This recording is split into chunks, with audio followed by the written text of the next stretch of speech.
Alors, je vais donner la parole pour la dernière intervention de cette session à Monsieur Israël Nizan, qui va nous donner un point de vue de clinicien, mais pas de n'importe quel clinicien. Donc, ensuite, nous aurons la discussion avec tous les intervenants de cette session d'après-midi. Je vous en prie, vous avez la parole. Merci de m'avoir invité à cette très stimulante rencontre entre cliniciens et juristes. Et elle me fait penser, malgré ce qu'en a pu dire Jacques Testard, aux réunions très ouvertes et très respectueuses qui sont organisées à Strasbourg dans le cadre du Forum européen de bioéthique, et où justement chacun peut s'exprimer librement en étant sûr d'être respecté par les autres orateurs. Et dans le domaine de la bioéthique, on peut très facilement partir dans l'imprécation et se traiter de tous les eugénistes de la Terre. Je trouve que ça ne fait pas avancer le débat, et que ce débat bioéthique, qui est complexe par essence, parce qu'il impacte des choses aussi sensibles que l'intimité et que la famille, ce débat est extrêmement profitable lorsque on se respecte tous depuis les positions dans lesquelles nous sommes. Alors, j'ai préparé un exposé qui essaie de tourner un petit peu sur les problèmes éthiques soulevés par l'AMP, mais vous pouvez bien imaginer qu'en une demi-heure, on ne peut pas tous les survoler. J'ai choisi de mettre l'accent sur certains plus que d'autres. Et je vais commencer par une vignette clinique parce que souvent, en tant que médecin, on se demande, mais qui suis-je pour interdire? Qui suis-je pour empêcher? Et il n'y a pas si longtemps, je vois venir une femme qui avait rencontré son compagnon à 39 ans, et c'était le grand amour. Et ils essaient de faire un enfant, on s'aperçoit rapidement que lui est azoosperme, n'a pas de spermatozoïdes dans son sperme. Et les investigations montrent qu'il y a une petite chance qu'on trouve des spermatozoïdes par biopsie testiculaire, mais il a des tout petits testicules, et notre urologue lui fait remarquer que si on fait une biopsie testiculaire, on réduira son volume testiculaire, et qu'il risque d'avoir comme conséquence négative une certaine forme d'impuissance. Et il accepte cette idée-là, tant il était important pour lui d'avoir un enfant. On fait la biopsie testiculaire et effectivement, il a des problèmes d'érection. Et on trouve 10 spermatozoïdes vivants dans la biopsie testiculaire. On obtient 4 embryons avec ces 10 spermatozoïdes vivants. On en a réimplante 2. Ça ne marche pas. Et le couple se dit, on se calme, on va partir en vacances. C'est des grands skieurs. Et en haut du glacier d'Argentière, il rate son premier virage et fait une chute de 500 mètres et il meurt. Et vous imaginez la suite.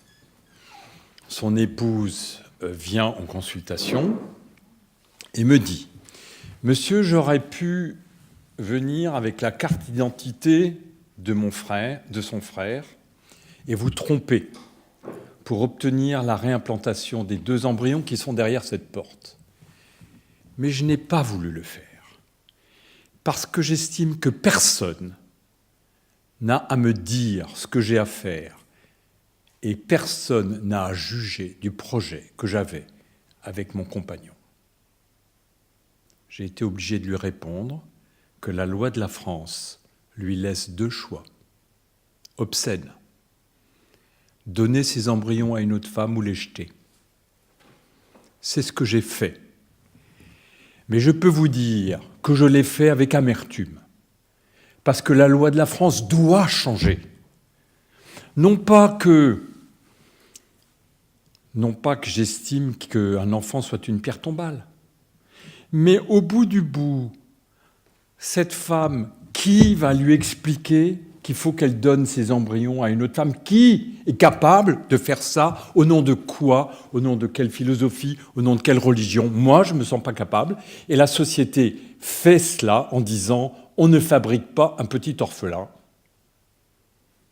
Et donc je pense qu'il y a des choses qui ne font plus consensus dans la loi. Ça n'a jamais fait consensus, mais on l'a mis quand même. Toutes les académies, tous les gens qui ont été consultés ont dit non, il ne faut pas faire ça. Et même si on demande d'exporter les embryons vers un autre pays pour les réimplanter ailleurs, eh bien la France, du haut de cette espèce de totalitarisme d'une loi qui dit tout interdit. Alors, quels sont les principes philosophiques ? Moi, j'aurais tendance à dire, d'abord, il faut essayer de ne pas nuire à autrui. Et moi, cette femme, si elle avait réimplanté ses embryons, elle n'ampute pas ni ma liberté, ni mon droit, elle ne me fait pas de mal en réimplantant ses embryons, et qui plus est, elle ne fait pas de mal à l'enfant. Je pense qu'elle fait plus de mal à l'enfant si elle donne ses embryons à une autre femme, parce qu'un jour, il saura ce qui s'est produit, et il en sera indigné. Il y a une autre chose, c'est les violences faites aux femmes. J'ai failli quitter cette spécialité parce que j'ai eu la chance et la malchance de la commencer juste avant la loi sur l'IVG. J'ai vu 2 femmes de 15 ans mourir dans des douleurs atroces d'une septicémie après perfringens, après s'être injecté de l'eau savonneuse dans l'utérus, simplement après avoir été amoureuses d'un enfant, d'un homme, elles en sont mortes. Mais la fille du préfet qui était faite juste la semaine d'avant, elle a été faite par mon patron qui a marqué fausse couche sur le tableau opératoire. Donc les pauvres mouraient et les riches avaient toujours des solutions. Eh bien, c'est toujours la même chose. Par chance, j'ai été sauvé par la loi Veil. Je n'ai plus été obligé de faire cette violence. Un signe aux femmes qui consistait à leur dire « Madame, vous êtes enceinte, vous ne le souhaitez pas, tant pis. Qu'est-ce que vous voulez ? C'est un crime. Vous voulez pas que je fasse un crime ?» Ce que j'avais vu faire dans les 3 premiers mois de mon internat, c'est ce que j'appelle des violences faites aux femmes. Aujourd'hui, nous faisons des violences aux femmes au travers de l'AMP en leur disant non à des choses qui sont possibles, qui sont faites chez moi à 6 km, qu'à traverser la frontière et on l'obtiendra. Je ne suis pas pour le moins-disant éthique, pas du tout, mais je dis qu'il y a des choses qu'on interdit dans notre pays, et je vais y revenir, sans grande légitimité, et en tout cas sans qu'on soit capable de mettre des valeurs derrière ces interdits que chacun d'entre nous puisse respecter. Surtout, les mâles, depuis la nuit des temps, ont un besoin physiologique de maîtriser le corps des femmes, et surtout le corps reproductif. Enfin, les femmes qui auraient ce pouvoir excessif de pouvoir faire des enfants avec qui et quand elles veulent, ça va pas. Faut qu'on maîtrise collier de serrage. J'en veux pour preuve une loi de 2015 qui dit aux femmes, si tu veux conserver tes ovocytes, t'as qu'à donner les 5 premiers à une autre femme, parce qu'on manque d'ovocytes, donc on fait une loi perverse qui sert à d'autres femmes. Ah, mes petites chéries, vous voulez conserver vos ovocytes ? Ah bah alors, d'abord vous donnez les 5. Et s'il n'y en a que 5, vous ne pourrez pas conserver pour vous-même. Contrôle du corps des femmes par les hommes. Et pourquoi ils ont fait ça, les hommes ? Parce que ces femmes, qui sont bien sûr des irresponsables, je mets tous les guillemets que vous imaginez, pourraient revenir chercher leurs ovocytes n'importe quand et faire des grossesses tardives. On ne va quand même pas laisser faire ça. Nous, qui contrôlons la société reproductive, nous, les hommes, qui avons mis le collier de serrage aux femmes, on continue de le faire au travers de nos lois. Maîtriser le corps des femmes, un grand poncif de nos lois. Enfin, les femmes sont sur la voie de l'autonomie, c'est bien, elles commencent à parler, à se défendre. Et moi, je pense qu'on a effectivement des questionnements à faire sur les prises en charge et les moyens. L'origine qui anime tant nos patientes et nos patients est une fiction. Mais ça, c'est super quand on est entre intellectuels à distance du problème. Moi qui connais mes parents et qui connais mes enfants, je pouvais dire, parce que je ne le fais plus, mais madame, vous êtes attachée à la filiation biologique ? Mais enfin, avoir un enfant, c'est avoir un enfant. Tout enfant est valable, vous allez l'aimer, même s'il n'est pas de vous biologiquement. Or, je constate que 90% de mes patients sont très attachés à une filiation biologique fictive et que s'il y a, oui mesdames, une possibilité même infiniment faible qu'on puisse obtenir un enfant qui soit, comme ils disent, issu de ses propres gènes, les gens souhaitent ne pas interrompre cette filiation dont ils sont les issus et dont ils sont les détenteurs. Ils cherchent à éviter les baïonnettes de filiation. Ce n'est pas moi qui oserais les critiquer. Je pense que la volonté de filiation et de continuer une séquence biologique dont on est l'héritier fait partie intégrante de la plupart de nos patients. L'origine fonctionne, c'est vrai, comme un fantasme, car le biologique ne nous dit rien sur nous. Il y a toujours eu un doute sur le père. Maintenant, il y a un doute récent sur la mère. C'est ce qui fait convulser certains contre la GPA. Enfin, la mère certa est, elle est plus certa. Mais où va-t-on? On casse les derniers piliers anthropologiques de notre société et ça va être la catastrophe. Des imprécateurs aigris qui nous disent pique-pendre et qui font les prophètes de malheur sur ce que ça pourrait donner, ça me rappelle les débats sur l'IVG, où à l'Assemblée nationale, les députés venaient dire « mais vous vous rendez pas compte, la société va être complètement brisée si on accepte l'IVG, que deviendra le pouvoir des hommes, les familles seront détruites ». Regardez les débats à l'Assemblée nationale, les imprécateurs, ils étaient déjà là, ils sont toujours là, et ils font toujours le même boulot de prophètes de malheur. On est rentré dans le siècle de la technique. Est-ce que la technique est toujours bonne? Non. Est-ce que le progrès est toujours un progrès pour l'homme? Non. Mais je ne serais pas de ceux qui diraient « le progrès existe, mais c'est comme s'il n'existait pas. Tournez-vous, retournez-vous, il n'y a pas de progrès. Le réel n'existe pas. Il n'est pas là. Il est mauvais pour vous, donc on vous l'interdit. » Et donc, on a un réel qui donne le vertige, avec des situations qui vont s'aggraver. Et on a parlé des gamètes artificiels obtenus à partir de cellules souches. C'est vrai qu'on ne fait que commencer d'avoir des débats comme celui-là et que commencer d'avoir des problèmes à résoudre. Et je ne sais pas qui peut arrêter ce TGV-là. Alors, quelques généralités. En matière d'éthique, contrairement aux imprécateurs, qui, eux, ont une morale et qui savent et qui ont les réponses. Il y a des gens qui ont les réponses et qui vous les donnent. Soit qu'elles leur soient dictées par la divinité, soit qu'elles leur soient dictées par je ne sais quoi. En matière d'éthique, on ne fait que poser les questions et on n'a pas toujours les réponses et ça nécessite de la maturité. Sortir de là en se disant j'ai encore plus de questions qu'avant, c'est très difficile, c'est compliqué, c'est douloureux. Il faut être très adulte pour accepter la démarche bioéthique. La démarche morale, je la trouve plus facile parce qu'on a les réponses.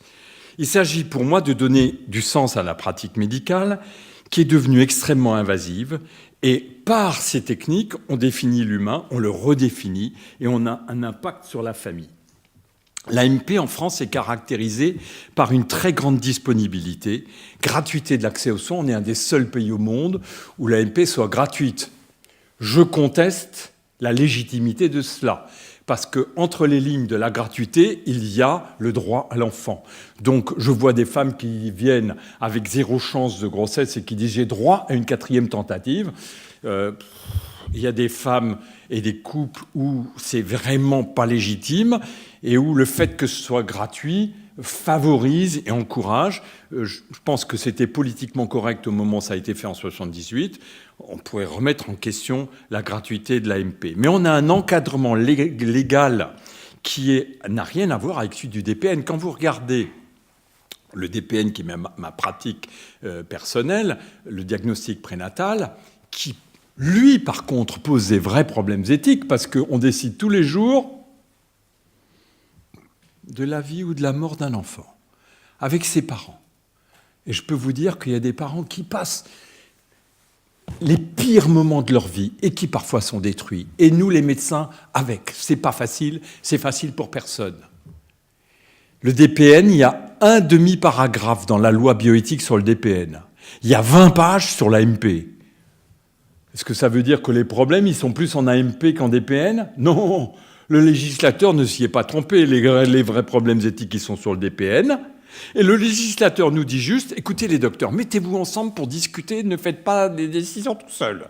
Centre pluridisciplinaire du diagnostic prénatal. C'est tout. Mais il nous dit rien du reste. Il nous laisse nous débrouiller. Il nous a pas dit, bec de lièvre tu laisseras, achondroplaste tu avorteras avec entrée par ordre alphabétique. Il s'est bien gardé de faire une chose pareille parce qu'il nous dit, les docteurs, vous allez être les bourreaux d'une société qui veut pas avoir de mal formés parce que ça coûte trop cher. Vous allez les exécuter et s'il vous plaît, on ne veut rien entendre. Mais pour l'AMP, on nous dit presque dans quelle position il faut faire les prélèvements ovocytaires. Donc, il y a un petit paradoxe dans cette affaire. Les conséquences de cette grande diffusion de l'AMP sont inattendues. L'âge de la première grossesse est un des plus élevés en Europe et il continue d'augmenter plus vite que dans les pays voisins. Alors vous allez me dire, mais ça n'a rien à voir avec l'AMP. Ben si. Madame Michu, qui entend à la radio qu'une Portugaise de 67 ans vient d'accoucher de ses jumeaux, elle se dit « Oh, ça c'est pas bien. Ils n'auraient pas dû. C'est une bavure médicale. » Mais entre les lignes, elle se dit « Mais les médecins, ils peuvent tout. » Et donc, je vois la PDGR de 40 ans qui arrive avec une insuffisance ovarienne dans mon cabinet toutes les semaines et qui me dit « Docteur, voilà, je suis enfin arrivé à la place que je souhaitais et maintenant ce serait pour faire un enfant. Madame, votre réserve ovarienne est à 0. » Comment ? Ma réserve ovarienne est à 0 ? On va sur la Lune et ma réserve ovarienne est à 0 ? Oui, il faut dire aux femmes et il faut leur redire que la fécondité baisse depuis l'âge de 20 ans, régulièrement, à une vitesse différente selon les femmes et sur leur arsenal génétique, et qu'il y a des femmes qui, à 30 ans, n'ont plus un ovule vaillant. Oui, il faut le leur dire, parce que ne pas leur dire, c'est un défaut d'information. C'est pas pousser à la consommation, c'est...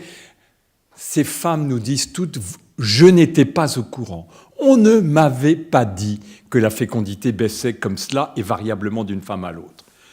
Deuxième effet néfaste, c'est l'augmentation de la stérilité des couples. Alors vous allez me dire, mais comment tu peux dire qu'il y a beaucoup de centres gratuits et que ça augmente la stérilité des couples ? Ben oui, je le dis, par un effet qu'on appelle la iatrogénèse. Toujours Madame Michu, qui au bout de 3 rapports après son mariage ne voit pas venir la grossesse, elle va voir l'adresse qui s'est constituée pour ce genre de choses, à savoir le docteur, le gynécologue. Et le gynécologue, il sait bien qu'il devrait la renvoyer sous la couette. Mais il se dit, si je ne fais pas quelques tests, et qu'elle traverse la rue et qu'elle va chez le concurrent, et que lui fait un test et que par hasard il trouve une anomalie, j'aurais l'air de quoi ? Et donc il fait des tests. Et je vous le donne en mille, quand on fait des tests, on trouve des trucs. Et le couple qui était rentré fécond, il ressort stérile. Ça s'appelle la stérilité iatrogène, ce que je viens de vous décrire. La stérilité iatrogène rend compte probablement d'un couple sur 3 dans notre pays. C'est terrible. C'est un constat d'échec du corps médical à s'auto-limiter dévastateur. Et je peux vous dire qu'on est nombreux à réfléchir sur comment on pourrait éviter ça et qu'on n'a pas encore trouvé. Donc oui, augmentation de la stérilité des couples par le biais de la stérilité iatrogène. Oui, augmentation des gémellaires. Quand on fait un bébé dans son lit, on a un peu moins de 1% de risque d'avoir une grossesse gémellaire. Je dis risque, parce que l'utérus humain, il est fait pour porter un enfant l'un après l'autre.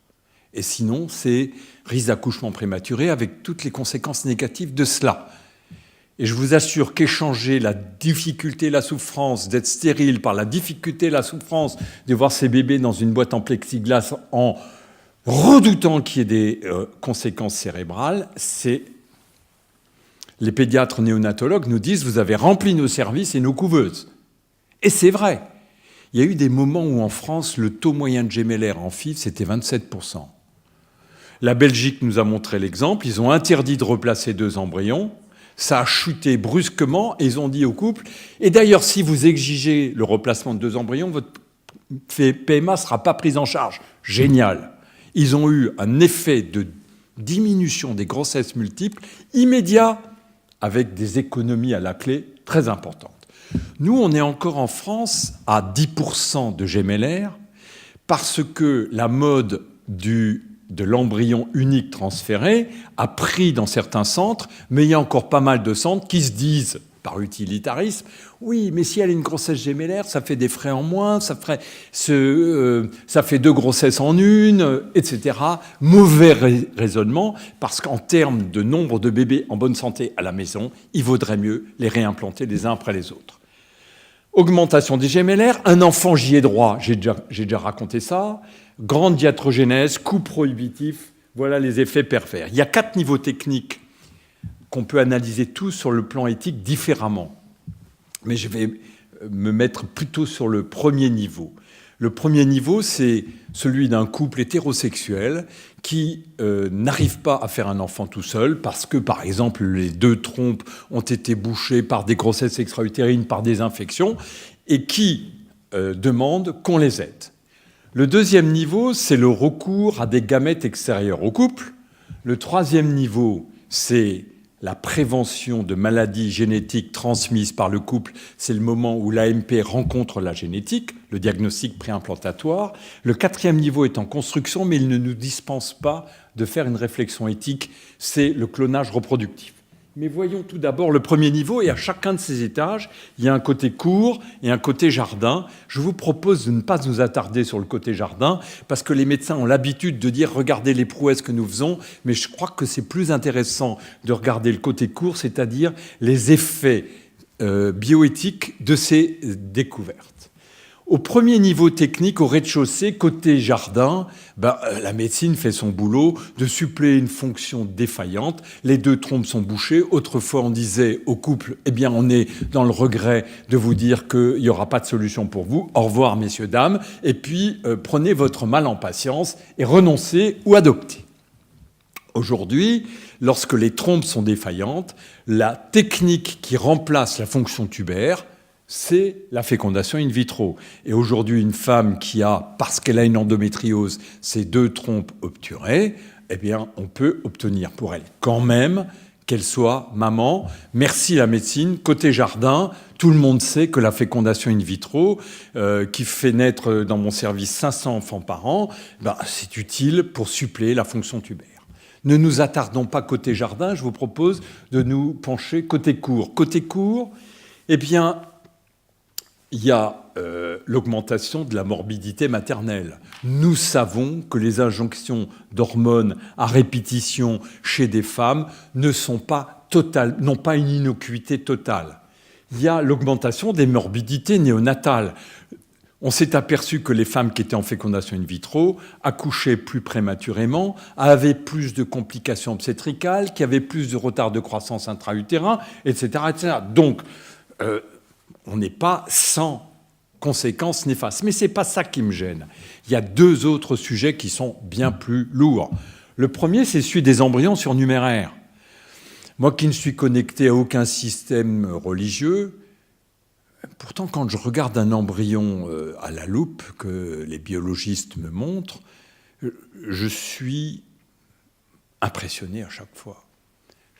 Je ne confonds pas le plan de la ville avec la ville.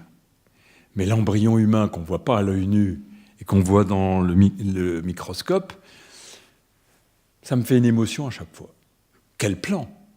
Un plan incroyable! Incroyable! Et donc, je dis la chose suivante, nous avons tous une espèce de sensation de transcendance devant ce qu'est un embryon humain. Eh bien, les embryons surnuméraires qui sont produits non pas à volo, mais abondamment dans toutes les pratiques de fécondation in vitro, nous posent des problèmes que les Italiens ont réglés. Ils ont interdit de congeler les embryons. Donc, il n'y a pas d'autre solution que de mettre tout le monde dans l'utérus. Chose qu'en France, nous avons décidé de ne pas faire. Donc on congèle, mais une fois qu'ils sont congelés, ils sont là. Et quand on écrit aux parents, il n'y a plus d'abonnés à l'adresse à laquelle vous écrivez, il y en a qui se sont séparés, ils ont même oublié qu'ils avaient des embryons chez nous, et on a des dizaines de milliers d'embryons sans projet parental. Alors, qu'est-ce qu'on fait? On les jette. On les jette, mais ça vient en contradiction avec le sentiment de tous les biologistes et de tous les cliniciens qu'il ne s'agit pas de produits biologiques. Il s'agit bien d'embryons humains. Et quelles que soient, encore une fois, les connexions religieuses, ce n'est pas des objets. Ou pas que des objets. Alors, que faire de ces embryons surnuméraires? Certains ont pensé qu'il y aurait des solutions en les donnant à d'autres couples. Mais l'accueil d'embryons, c'est d'une complexité terrible, parce que les couples disent, quand il y a une stérilité bilatérale, nous, on préfère un double don. Un don de sperme et un don d'ovule. Ah, c'est interdit en France. Pourquoi on l'a interdit? Pour vider les cuves. passe pas pour une autre raison, pour vider. Encore une loi perverse. C'est pervers. Alors on n'a pas vidé les cuves avec le don d'embryons, mais les parents, les futurs parents nous disent, attendez, ces embryons-là que vous voulez me donner, ils ont des frères et sœurs, oui? J'en veux pas. Je vais en Espagne. Je veux que mon enfant, il n'ait pas des demi-frères et des demi-sœurs qui l'ignorent un petit peu partout. Et donc c'était une méconnaissance et puis surtout une non-écoute de ce que nous demandent les couples infertiles. Donc, les embryons surnuméraires, on en a des dizaines de milliers, et c'est pas un problème facile. Mais le deuxième problème, c'est celui de l'autoconservation ovocytaire. Je disais à l'instant que les femmes dans notre pays sont de plus en plus âgées. Quand j'étais interne, l'âge moyen de la première grossesse, c'était 24 ans. Aujourd'hui, il vient de passer allègrement les 30 ans. Et ça ne va pas s'arrêter. Les femmes ont leur premier CDI à 28 ans en moyenne. La norme sociale, c'est de ne pas faire d'enfants tant qu'on n'a pas un métier stable. Et donc, on est dans une situation où les femmes de France ne veulent pas arrêter de travailler et font leurs enfants quand elles le peuvent, c'est-à-dire quand elles ont un job. Et donc, et un homme qui veut bien faire, c'est vrai, j'oubliais, encore que c'est plus indispensable. Et donc, on a admis qu'une femme puisse garder ses ovocytes quand une maladie peut compromettre sa fertilité, ce que je conteste, quand l'âge peut la compromettre, ou pour augmenter son degré de liberté. Mais nous n'avons pas de donneuse. Il n'y a aucune femme qui passe devant mon hôpital en disant « Tiens, si j'allais donner mes ovocytes aujourd'hui ». Soyons clairs. D'ailleurs, il n'y a pas non plus d'hommes qui viennent donner du sperme. Donc, c'est pas la peine de braquer les banques de sperme. Il n'y a rien dedans. Donc, alors, quel est l'avantage de laisser les femmes dans notre pays sans leur faire le chantage que la loi de 2015 leur impose, c'est-à-dire donne d'abord à autrui et ensuite on verra si tu peux conserver pour toi-même. Non, on leur a dit dans le dernier avis du CCNE, vous savez que le prélèvement ovocytaire est dangereux ? Première nouvelle. Puisqu'il est dangereux, on vous l'interdit. Sympa comme raisonnement. Mais si vous donnez à autrui, il est plus dangereux. C'est exactement ce qu'il y a dans l'avis du CCNE. C'est dangereux, donc c'est interdit, sauf si vous donnez à autrui, là c'est plus dangereux et on vous le permet. Que les femmes ne soient pas descendues dans la rue pour hurler me surprend encore aujourd'hui. Mais où est le féminisme d'antan ? Comment se fait-il qu'un homme peut conserver son sperme sans être obligé de donner à autrui pour avoir le droit de le conserver, alors qu'on impose aux femmes de donner à autrui pour pouvoir conserver pour elles-mêmes ? Et donc là, je vois pratiquement toutes les semaines des femmes qui me disent « Écoutez, moi j'ai 30 ans, je suis journaliste télé, c'est pas le moment pour moi d'aller chercher. J'ai des compagnons, mais il n'y en a aucun avec lequel j'ai envie de faire des enfants. Je m'occuperai de ça plus tard. Mais ma sœur a eu une ménopause précoce et ma mère a eu une ménopause précoce. Je sens qu'il y a un gène dans ma famille qui amène ça. Laissez-moi mettre des ovules en banque, en conservation. Elle a raison. Elle a raison. Je n'ai pas le droit de le faire.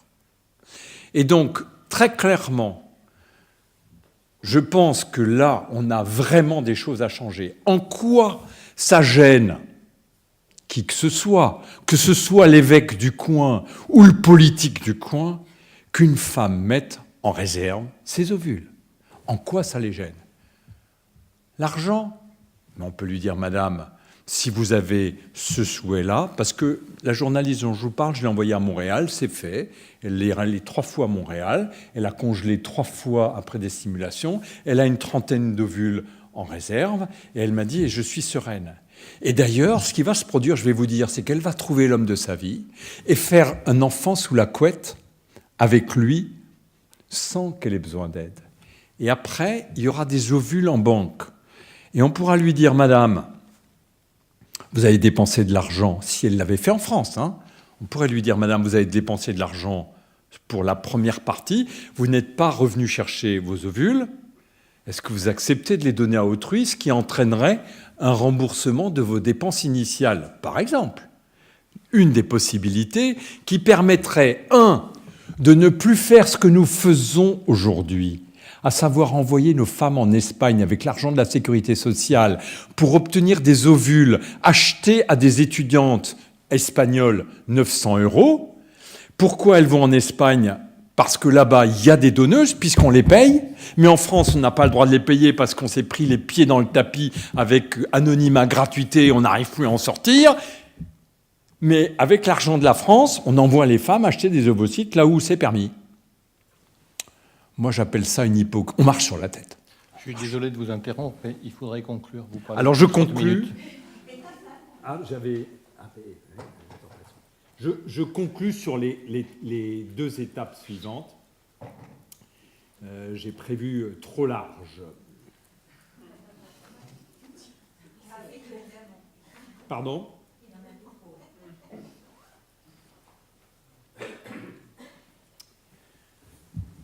L'étage suivant, c'est l'étage des dons. C'est l'étage où il y a le plus de problèmes bioéthiques.